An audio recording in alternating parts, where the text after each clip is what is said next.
A dangerous and deadly drug quickly taken over on the streets of Southwest Florida. Heroin overdoses are taking more and more lives every day. And it's leading law enforcement agencies across our state to carry a drug that reverses a potentially deadly overdose.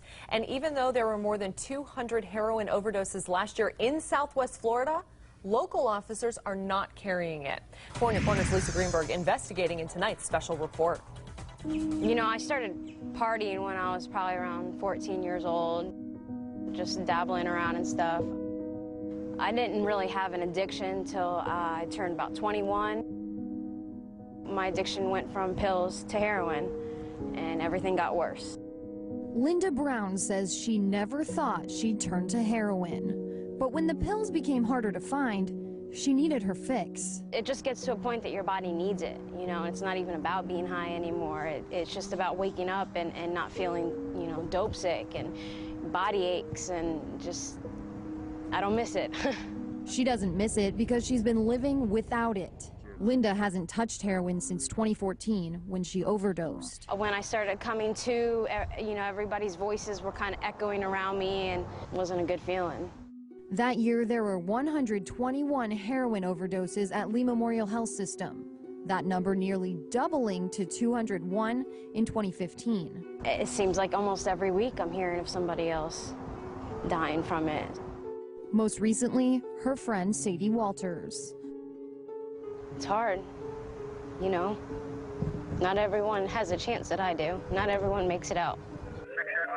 That's why some law enforcement agencies are arming themselves with an injection for heroin overdose. This is a long, hard-fought battle that we've been working on for many years. The Sarasota County Sheriff's Office was the first in Florida to use the auto-injectors filled with a drug called naloxone. Now, this is the device that the officers use in training, but just like the real thing, it walks you through the entire process. Pull off red safety guard. First, you pull the red safety guard off. Place black end against outer thigh. 5, 4, 3, 2, 1.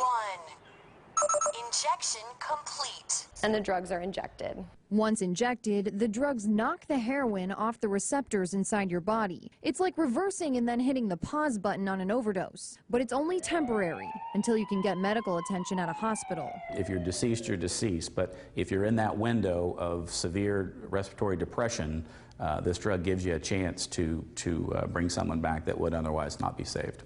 Paramedics in the state are required to carry the drug, and law enforcement agencies in Lee, Collier, and Charlotte have discussed it, but haven't made any decisions. Do you think this is something that law enforcement agencies should look into and others should start carrying? The drug-addicted individuals are our citizens as well, and we treat them with the same respect and dignity that we treat all citizens, and we would hope that agencies would really look to just provide tools for their individuals to help make a difference and save a life.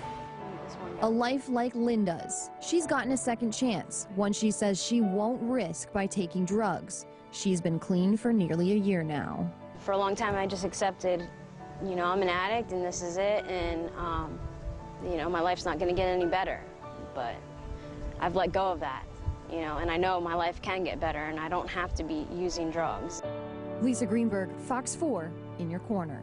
And again, all of our local law enforcement agencies in Lee, Collier, and Charlotte counties have discussed this, but have not decided to carry naloxone. The Lee County Sheriff's Office says they are looking into this right now while they're in a training session, but they can't comment at this time. They did say to Lisa to check back once their training is complete.